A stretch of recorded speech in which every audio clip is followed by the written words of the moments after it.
the badge. But I'm your host, Ronnie. This is our other host, John. Hello. And we have with us, filling in for Camille, because he's camping like a bum. He's out there camping and enjoying, nature or whatever. We have Mr. JT with us. Yay. Thanks for joining us, JT. Howdy. Three-finger golf clap. I'm getting it all sorted out. Yeah, thanks. Yeah. JT worked with an agency that we worked for, myself and John and Camille. He was a police officer for 7 years, has extensive investigations background of financial crimes and all kinds of persons crimes and everything else. Don't sell yourself short. He was a member of my honor guard when I was there, and we had some good times. A couple trips we took and everything else. We had a blast. And one of the best training officers ever. Exactly, one of the best. So anyway, yeah, I think I trained him. Here's that $5. Here's that $5. So anyway, so let's get started here. We'll roll right into the to the beer moment.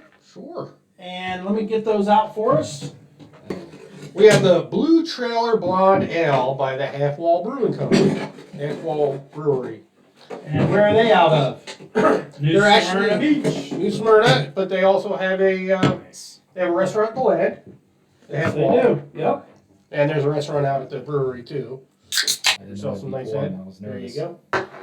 Put me on the spot here. And this is a blonde ale. Yeah. Nice color, nice golden color. I like it. Well, he complains about the smell last night. No, that was on the last one. That was terrible. I don't know what happened there. Citrusy, but not sharp. Not a strong citrusy. It's actually very smooth. Yeah, it's got a little hop. Very smooth, But- little but hop. not- Yeah, not but too real hot. flat. Real flat on the hop. It doesn't Yeah. bite you. No, it doesn't bite you. I like that. I think I'm going to give it a 7.5. All right. Go ahead. What do you think out of 10?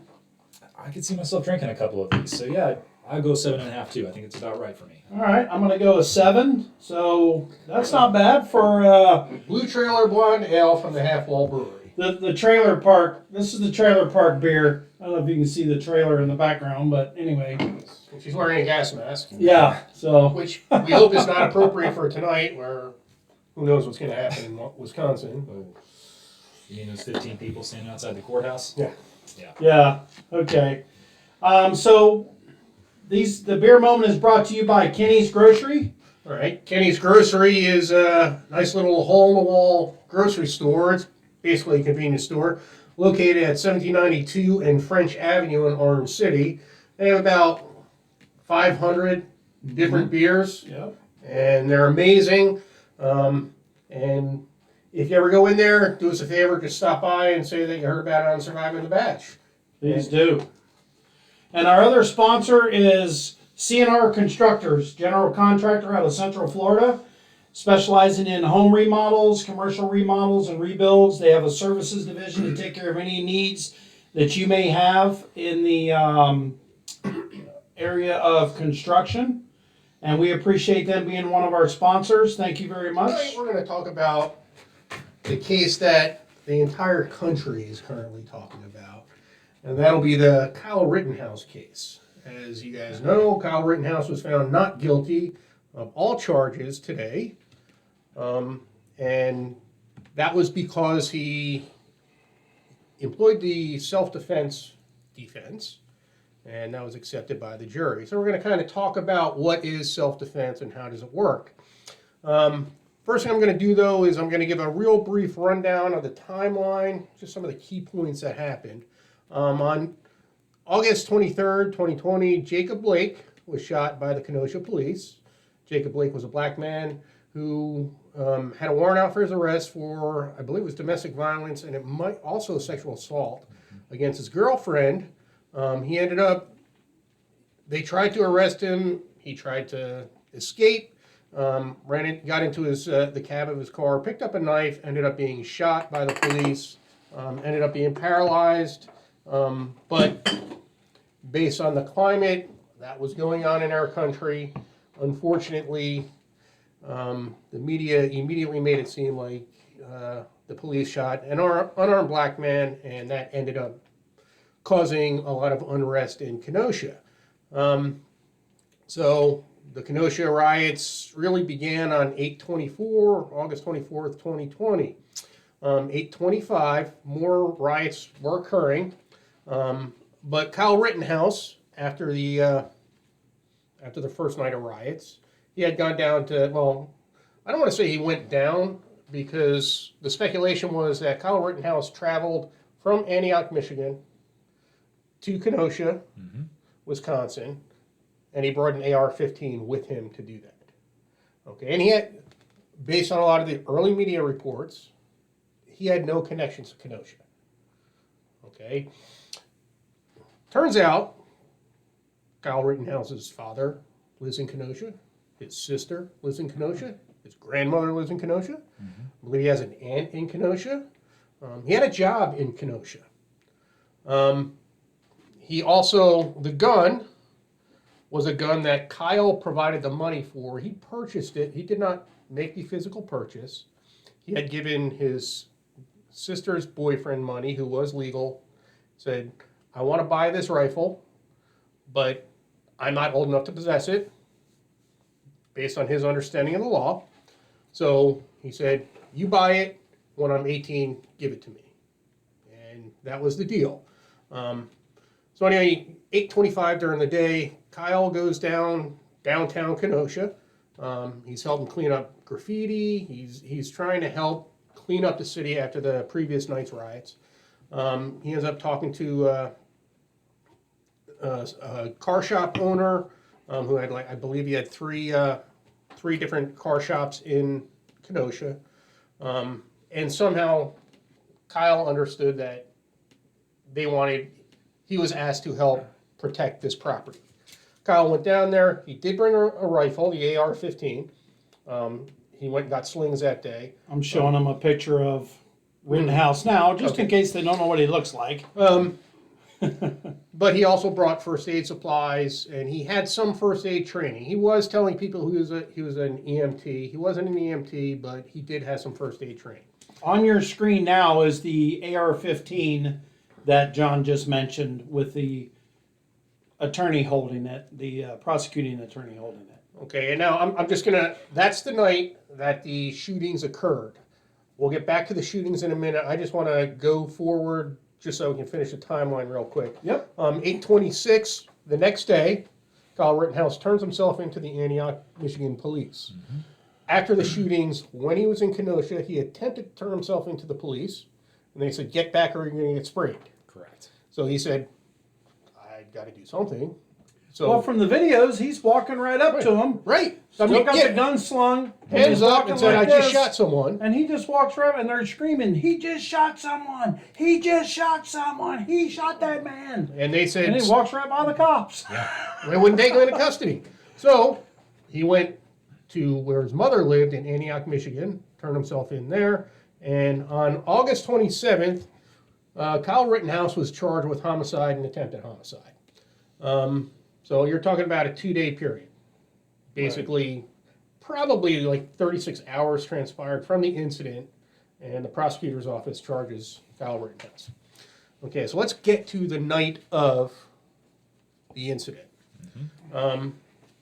Now, based on Kyle's testimony and also a lot of prosecution testimony, Kyle was down there, and he and several other people were down there trying to protect the property, basically the city, from rioters. Kenosha had been devastated. Okay, now I was asked earlier, well, why wouldn't the cops do anything? Because the cops were told not to do anything. Well, and I watched video today, and I watched video from that night. And the cops were doing something at the beginning. Yes. I mean, they had the riot shields, they had freaking tanks out, the big armored truck, and all that, and they were doing something in the beginning. They were pushing them down the street. But then they were Get told them the hell out of there. They were told, Right. let them have this area. Yeah. Respond only to So safety issues. we've gotten into an era of what I like to call political policing, where you have mayors and governors and people who aren't police officers who are making political decisions on how police officers should respond. Now, I understand that there are times where you have to take some political ramification, take that into consideration. However, if they had quelled these mostly peaceful protests early, when they weren't peaceful, you wouldn't have had to have Kyle Rittenhouse down in Kenosha. Okay, so there's a lot of people, should Kyle have been there? A 17-year-old kid wearing a rifle in the middle of a potential riot situation. What do you think? Should he have been there? No. Yeah, I can tell you, I wouldn't be okay with my kid going down there. I wouldn't either. So, yeah, Hell no. that part I have yet to fully wrap my head around. But the facts are, he was there. All right. Was he breaking the law by being there? Well, it depends on if you're referring to like curfew or things, but then Okay. again, so was everybody else. Right. And you could also argue that there really was no law in Kenosha. Well, the curfew was not actually legally enforced, and so the curfew was that charge. He was really charged with violating the curfew, the only one. But Yeah, according to the chief, when they asked him that on the interview today, he said he came back with a pretty quick comeback. He goes, sorry. "We didn't arrest anyone that was violating curfew if they were non-violent protesters." So meaning no one got arrested for curfew Right. violation. So, but was he breaking the law? Yes, there was a curfew enacted, but so was 500 other ones or however many were there. Absolutely. Yes. So, okay, he was there, but so was everyone else was there. Okay, in Wisconsin, you're allowed to carry a rifle, open carry a rifle in public. Yes. Yep. So absolutely. carrying the rifle, and it was determined that Wisconsin's laws were a little vague, and at first he was charged with carrying a dangerous weapon because they said it was a short-barreled rifle, but right before they gave the jury instructions, Kyle's defense attorney said they didn't present any evidence indicating this was a short-barreled rifle. Do we have any proof that it is? And the judge said, why don't we measure it? And the prosecution said, we don't have to do that. We're willing to drop that charge. Okay, so now he is lawfully, as lawful as everyone else is there in Kenosha. He's carrying a rifle, which is lawful at this point. And he is putting out fires, giving first aid to people who need it. Cleaning graffiti. Cleaning graffiti, he did that earlier. Yep. Okay. And then at some point, he gets separated from the people he was with because they were trying to not patrol, but they were trying to, if they were moving through the city, they were trying to move as partners, buddies and stuff like that. He ends up coming in contact with a Joseph Rosenbaum. Joseph Rosenbaum is, and his history does not matter necessarily, but it is fine to mention that he did spend 10 years in prison for child molestation. He was just released from the hospital because he was in there for what we here in Florida would call a Baker Act, but basically, I believe it was a suicide attempt or he was threatening suicide. So it was a mental health evaluation. He had been released from the hospital that day. And Rosenbaum had previously made statements to Kyle, if I get you alone, I'm going to kill you. And Rittenhouse was seen knocking over a porta potty, helped drag a Dumpster. a trailer. Well, he lit a dumpster on fire. Then he dragged the trailer into the middle of the road so the Bearcats couldn't get through. And then he lit the the trailer on fire. You said Rittenhouse. You mean Rosenbaum? Yeah, Rosenbaum. Yeah, Rosenbaum Okay. or whatever. Yeah. So anyway, Rosenbaum sees Kyle, gets mad at him for whatever reason and all that stuff. And then he begins to pursue Kyle Rittenhouse. Okay, now keep in mind, we're in the middle of a mostly peaceful protest area. Okay? Tensions are high. Someone comes chasing you, running after you. You may feel, it's fight or flight. Okay, and realistically, Kyle chose flight. Yep. He ran away. Okay, so Joseph Rosenbaum, who was holding a bag of unknown substance at that time, Kyle certainly didn't know what it was. Okay, but he throws it at Kyle. I don't think it hit Kyle, but I think it landed near him. But now you're being pursued. Yeah, it was a plastic bag Right. with some of his clothing and crap. Right, but you're being pursued. Now he's throwing stuff at you. He's catching up to you. And Kyle has to turn and all that stuff. And I guess it was right as the bag was thrown. Kyle turns around. And now Joseph Rosenbaum goes to grab the rifle. Well, right before that, though, when they're all coming after him, somebody reaches up and takes Yes. a handgun and Pops goes, one off. pow, Right. and pops one off. Yep. So now everybody's freaking out. Right. Yes. So Rosenbaum decides to attempt to grab the rifle. At which point, I like to call this, he then committed suicide by Kyle. Right. Okay, because he was being evaluated for suicide, and now he decided to go grab the rifle. And at one point before all that, didn't he scream, "Shoot me"? And Yeah. then use the N-word multiple times. Yes, Which he's white. yes. So Yeah, I don't get that, but So- whatever. Kyle shoots him 4 times, and I believe it was less than a second. Okay, well, the prosecution was a little upset about that, saying, each shot he was thinking about, I'm going to kill you, I'm going to kill you, I'm going to kill you. And they were like, pow, pow, pow, pow, pow. Right. Okay. So after that happens, he's actually trying to get away and go turn himself into the police, and he starts getting pursued by. Well, first he calls his friend. Right. Says, I just shot somebody. You can see him on Yeah. the cell phone. Right. Freaking out. So then he goes, or he's now trying to get away from the situation, and now he's starting to be chased by another crowd. One of the people in that crowd is a subject named Anthony Huber.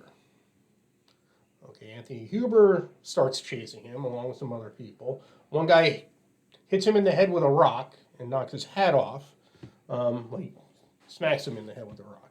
And the prosecutor said, "Oh, he knocked your hat off. Like, I just got hit in the head with a rock." Right. Like, and Kyle's still running. Again, fight or flight. He's choosing flight.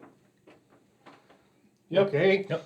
Anthony Huber tries to hit him with the skateboard, and he blocks it, but he still hits him with the skateboard. But he doesn't hit him in the neck where he was aiming, or the head where he was aiming. And I'm showing them now the flying freaking drop kick. Well, that comes later because very soon. But so he ends up going down, and Huber then tries to hit him with a skateboard while he's on the ground, and Kyle shoots him. Now Anthony Huber is dead. Jump Kick Man is the image I believe you have on the screen right now. Yep. Kyle also got charged with threatening him because he pointed the weapon at him. But as you can see, someone is coming at you full force with a size 12 boot Right. to your face. And is he the same guy that was armed also? No, that's Okay. the last guy. All right. The last guy is Gage Groceries. Okay, he identifies himself as, apparently he was trained as a paramedic, but he's not a paramedic. So he made a big thing about Kyle not being an EMT and telling everyone he was, but he says he's a paramedic. He may have gone to school, but unless you're certified, state certified, carrying the certification, you're no longer a paramedic. Right. I'm no longer a police officer. He's no longer a police officer. You're no longer a police officer. We can't say we are. Right. Okay, he can't say he's a paramedic if he's not. Well, he ends up, Kyle's on the ground on his back, and Gage Grosskreutz apparently has his hands up, but he's got a weapon in his hand. Okay? Well, this and- is after he already shot Huber. Yes. Yeah. Okay. Shot him once in the chest. Boom. But then, And Huber went down. He walked over a couple steps, and he went down. within a matter of seconds, Grosskreutz has his arms out like this, and then all of a sudden, his hand comes down like this, points the gun at Kyle, and starts charging him. Kyle then shoots him and takes off his bicep. Yep. Okay. Then Kyle went to turn himself in, and again we get back to the police in Kenosha wouldn't take him. He went to Antioch, turned himself in, where he was charged with homicide. couple of questions. Well, so he was found not guilty today. Correct. Yay! Based on self-defense. Oh, but our wonderful president said he is a white supremacist. Because he shot 3 white people. Yeah, when all this happened, he said a white supremacist. Yep. So now one of the things is people don't understand exactly what the law says. So I did happen to write down the Wisconsin self-defense law. You almost said it right. Wisconsin. Wisconsin? Wisconsin. Okay, and I'm not gonna, I only did the first paragraph because that's the only thing that matters. And it's Wisconsin State Statute 939.48. Section 1. A person is privileged to threaten or intentionally use force against another for the purpose of preventing or terminating what the person reasonably believes to be an unlawful interference with his or her person by such other person. The actor may intentionally use only such force or threat thereof as the actor reasonably believes is necessary to prevent or terminate the interference. The actor may not intentionally use force which is intended or likely to cause death or great bodily harm unless the actor reasonably believes that such force is necessary to prevent imminent death or great bodily harm to himself or herself. Okay, so we can eliminate the first part because we went right to death, or went to deadly force. Okay, so Jacob Rosenbaum, or Joseph Rosenbaum, was Kyle Rittenhouse legitimately in fear of death or great bodily harm based on what was going on at that point? You could, well, and they successfully argued yes. On all cases, yes. Well, we're going to go one by one so we can talk Right. a little bit about each. So, what was the threat that he perceived? He grabbed his gun. If he got his gun, he was going to then kill him with his own gun. Right. Sounds pretty straightforward to me. Mm-hmm. You know, apparently there's a lot of people in the media who don't believe that. Plus, he had just heard a firearm fire, so he doesn't know if this guy's armed or not. Right. And he grabs his gun, so I would have been in fear for my life. And when he grabbed for my gun, I'd have let him have it. Boom, boom, boom, boom, boom, until he fell down and wasn't a threat anymore. Now, when we were going over use of force and all that stuff in the academy, and you know, still our use of force matrix, some of the things that you have to take consideration are what we call subject factors and officer factors. Mm-hmm. Correct? Right. You know, these subject factors and officer factor, although he's not an officer, these all played a huge part into what Kyle's thinking about. Right. Okay, he's dealing with the number of, you know, and I know Kyle's not a police officer. I'm not saying that, but I'm going to put him in the officer position and Rosenbaum in the subject position. Okay, so Kyle's thinking, how many other people can attack me if he attacks me? Yeah. You know, so this is something he's worried about. Mm-hmm. He may not have been trained on the, you know, use of force matrix, but these are all things that we think about. Are other weapons readily available? From the videos that were shown, there are people all over the place carrying weapons, including Gage Groceries, Right. who was carrying a handgun, but his permit has expired. But he hasn't been charged with a crime. Wasn't he also a convicted felon? He was, Could be wrong on that, but I believe that was part of it. I don't believe he's a convicted felon. Anthony Huber has a history of domestic violence. Okay. Gage got Groceries does have a criminal history. I don't have exactly what it is, so I don't want to say yes when I'm not sure. Sure. So, based on the number of possible attackers Kyle's facing, the possible availability of weapons, okay, how many people were with Kyle at that moment? He's by himself. Mm-hmm. You know, Yeah. so we think that Joseph Rosenbaum, definite case of self-defense. Mm-hmm. Correct? Oh yeah. The jury correct on that one? Yep. Absolutely. I agree. Ronnie? Yeah, I already said so. Okay. Yep. I just want to make sure. Yep. Okay, so now Anthony Huber, skateboard. Okay, they're trying to argue that a skateboard couldn't be considered a deadly weapon. Well, come over here and lay down and let me bash you in the skull with a skateboard until your brains are laying on the ground. And then we'll find out if it's a deadly weapon. Well, and ironically, 2 days ago, apparently someone was killed in L.A. by being hit in the head with a skateboard. If you can go on YouTube and see some good kids skateboarding on top of cars, and then the drivers get mad and the kid starts bashing the car with a skateboard. Yeah, bust glass and everything it else. can do some damage. Yeah. Oh, yeah. You can bust the windshield out and all sorts of stuff. But, So yeah, this guy had it coming. okay, and again, if your concern is, well, that wouldn't have killed him. Well, the standard is not only death. Okay, it is also great bodily injury.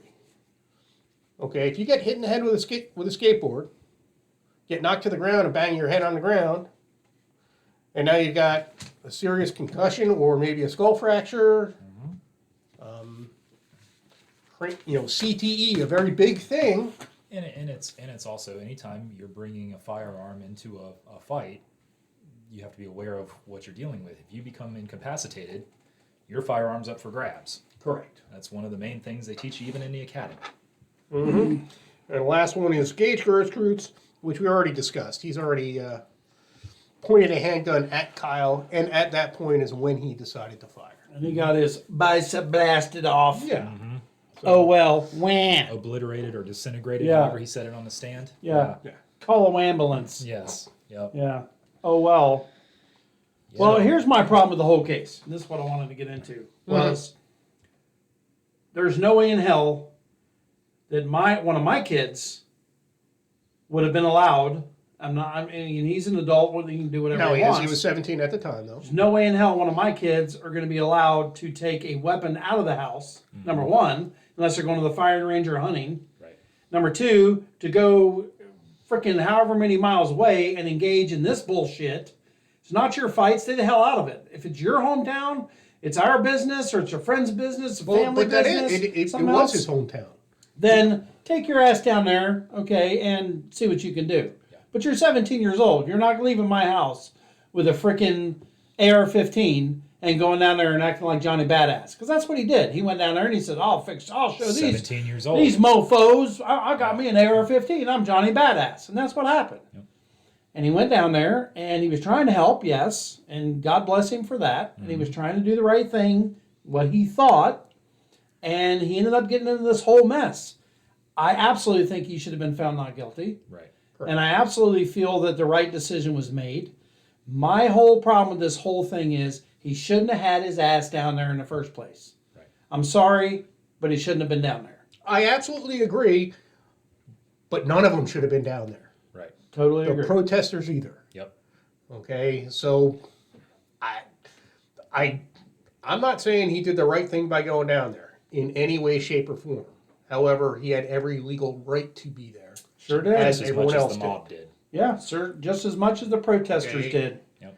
And, But there ain't no 17-year-old kid should have been down there strapped with a friggin' AR-15. I agree. Asinine, ridiculous. He's not mature enough to handle any situations that may come up. He's not mature enough physically, from looking at him, to handle situations that may come up. I just don't think that he should have been down there, period. But he was. Mm-hmm. They attacked his ass, and pow, pow, pow, he shot him. See you later, have a nice day. Well, and that sorry. does go. I know you're saying he wasn't old enough to handle himself and all that, and he probably wasn't, but he actually fired his weapon 4 times at Rosenbaum, once at Huber, and once at Groceries. Mm-hmm. Okay, he didn't miss one shot. Yeah, well, they're almost goddamn point Well, blank. I understand Jesus that, Christ. but Yeah. That's real hard. no, I get that, but there wasn't any, as they say, collateral damage. No. It's kind of hard to miss when they're 4 feet from you, 3 feet from you with a rifle. You couldn't even miss when they're that close. And you shoot like hell. Let's see.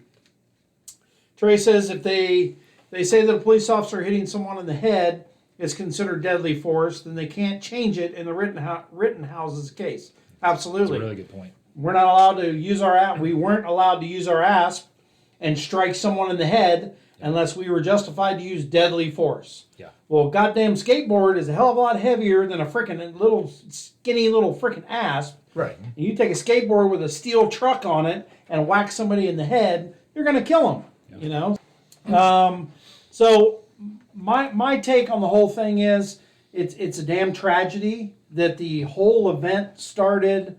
You know, and everybody was down there rebel rousing, doing whatever they were doing, over a case that, if you ask me, the original case was justified anyway. Correct. The guy had a knife. Yep. And they freaking shot and killed him. Yeah. Sorry, don't bring a knife to a gunfight. And I'm sorry. They were eventually cleared. And they were cleared. Yes. But you know, they're down there because it's a black and white thing. So they're down there raising hell, saying it's just another, you know, white cop shooting a black guy. No, it's another black guy pulling a knife on a freaking police, and he got shot and killed. Sorry, that's just the way it is. It would have happened if he was white, brown, purple, yellow, green. It doesn't Male, matter. female. Right. Male, female, it doesn't matter. You pull a knife on a cop, and you're close enough, you're going to get killed. Yeah. And you know they're all down there raising hell, and then now they're saying now they're raising hell because these 3 white guys got shot and 2 of them got killed. Mm-hmm. I heard the one guy on there today. I forget his name now. He was down there raising hell. Oh, this is a miscarriage of justice. It's a travesty. You know. Well, then don't come down here freaking raising hell and causing all this stink until you know the facts. You know where they should take their lead from? All the parents going to school board meetings. They're affecting change. Well, you know what pisses me off is they go down here before they know any of the facts and they raise hell. And I'm talking about whites, blacks, Hispanics, Absolutely. whoever. They go down here raising hell and causing a big stink before they know any of the damn facts. Mm-hmm. None of the facts at all. None. Almost every fact other than Except Kyle, for one shot one. That's all they know. other than the fact that Kyle Rittenhouse shot these 3 people, I think the press got everything wrong. Right. Yeah. And that's exactly. And I was watching the headline news, and they had a bunch of conservatives on there. You could tell, but they were talking about it. And then I switched over to Fox, but because I'm a conservative, and Fox was just eating the other media up, saying they blew this damn thing completely out of proportion. Right. And a lot of it were lies and freaking misnomers that were said about this kid. Our own president freaking said he's a white supremacist. And the problem is now. I'm sorry. Oh no, that's okay. Go ahead. Now this case, now the facts are out there, and they're still lying about it. I know, yeah, to cover their own ass. Yeah, but To cover their something ass. proven. They still say he's not from there. He doesn't live there. Yeah. Which it's 17 miles away. He lives in drive. Kenosha with his father sometimes. But even still, like the point was made. But it's only a lot of 17 people miles away, come yeah. farther than that to go to work Right. every day. So it's not like Yeah. he drove. They say state lines in the beginning. He drove across state lines. It's not like he drove 5 hours. It's crazy. Yeah. It's crazy. No, it is. So, you have any final comments? The big thing about this case for me, this was I normally don't follow a lot of these, but this one to me mattered more because there's a lot of nuance. You talk about how the media just wanted to dumb things down to, oh, this kid showed up and he shot these poor protesters, whatever. No, there's a lot of nuance in this. And this separates this from other cases. And when you know all the facts, one, I can't understand how you could be anti Kyle Rittenhouse in this whole situation, really, if you know the facts as they really are. But also this showed something that a jury of independent people took 4 days to make sure they went over everything and still ultimately said, no, we're not going to allow the mob to dictate what goes on here. Absolutely. What I think if this kid would have been a business owner or his family owned a business or something like that, and the crap started happening and he came out in front of the business with his rifle and then all this crap happened, I don't think you would have had half of the media hype that you had on this. You may have. You would have. Oh, I don't think as nearly as much. That's my opinion. They would have had different lies. But you would have, but him coming down there from out of town or from wherever, and him showing up and walking up and down the street and buddying up with all these guys with the other MP5s or AKs or whatever the hell they had, AR-15s. It just looked bad. Right. What happened? Hey, I'll say it again. He was completely within his rights, but the whole narrative, the way it started and the way he was walking down the street, and then this guy started chasing him, and it just looked bad. Doesn't make it illegal. Doesn't make him wrong, doesn't make anything that he did wrong. Right. It just looks bad. Yeah. And that's why John Q. Citizen, who sits home, who's never owned a gun, who's never been in any kind of confrontation or anything else, sees this 17-year-old kid strolling down the street with an AR-15 strapped on his chest. It's like that kid was looking for trouble. And that's what it looks like. Was it? Maybe. Who knows? Fair. But that's what it looks like. Was he looking for trouble, or was he just prepared for trouble? I think he was looking for it, and he was prepared for it. That's my opinion. So There's a there's a guy, he's a psychologist on YouTube, and I think it's Andrew Grande, Dr. Grande, and he gives really good clinical assessments of different situations, and he went into this, and basically he painted it perfectly. Very independent, and he said, look, there's no 100% perfect person in this whole situation. No. Like you said, it's a bad situation Yes. all around, but ultimately what happened today, I think, is the way it should have Absolutely. He protected his own life. Yeah. I agree. When it came down to it, the kid's life was in danger, and that's all that matters is his life was in danger when he fired that weapon, and therefore he was justified. And he was found not guilty. Right. Should have been.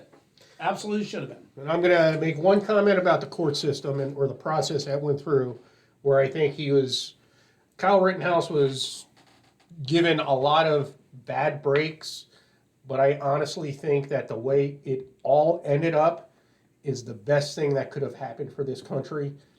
In the fact that, did the prosecutor rush to judgment? Well, damn, they filed charges on him 2 days before or 2 days after the incident. They hadn't interviewed anyone. They had no physical evidence other than his admission that he shot people, but he said he turned himself in and said he shot people, and then did not give a statement. Okay, so he didn't explain what happened, but he said he shot these 3 people. They filed charges. Certainly a rush to judgment, because based on the way the case went from the prosecution, they never should have brought the case. Yep. However, they did bring the case. Sounds of a bar. Yeah, baby. Okay, so you got that. So bad filing the charges, but they did. But now it went in front of a jury. Okay, so it goes in front of the jury, Okay. and they had the trial. Several mistakes were made. A lot of people said that the judge was unfair for this and that. There were several issues with the prosecutor's office and how they handled it, and a lot of people said that they should have had a mistrial, numerous mistrials. And the judge said, I don't have to give that decision at any point. I can do that at any time, even after the jury comes back with a verdict. I thought it was pretty cool that he was holding his decision on mistrial until after the verdict came up. That has been a big topic of discussion on the news and everything else. It is, but the best thing happened because had Judge Schroeder, given a mistrial, granted the mistrial motion, then we all would have been, oh, the judge isn't, and he would have been found guilty if it wasn't for that. And I'm glad he didn't. So Smart. the state attorney shouldn't have filed charges, but did. The judge should have granted a mistrial, but didn't. But the jury, who is the bedrock of our criminal justice system, is the one who said Kyle Rittenhouse was not guilty. And the fact they took as long as they did. Yes. All right, I just put on the screen because I just have to laugh. I have to laugh at the attorney that was holding the AR-15 in the trial. Yeah. And he's holding it, and he's got his finger in the trigger guard on the trigger, and he's holding it like he's getting ready to fire it. I mean, it's just this. And you do realize it's pointed at the jury. With the correct? Yeah, with the bolt forward. At the jury with the bolt forward and everything else. I mean, this guy, who hired this guy? This prosecutor. Jesus, man. I mean, what the hell? But hey, whatever. I guess it's good for Rittenhouse that he was a boob because he got cleared. So, any final thoughts there, Junie? No, that's about all I got. Junie, we really appreciate you coming. Yeah. Junie's going to fill in on our next show because Camille still going to be out. So, he's out there Slacker. camping. Yeah, he's probably getting eat up by mosquitoes because it's not that cold like I think he thought it was going to be. But Camille, we love you. We miss you, buddy. We appreciate JT being in here with us. And I don't have anything else, guys. Make sure you like and subscribe. If you're watching us on YouTube, please click the like down below and the subscribe button. We really appreciate it. That helps us out quite a bit. And it's Surviving the Badge on YouTube. We're also on Apple Podcast, Spotify, and Anchor. Yeah, through Anchor and Facebook, of course, where we're at now.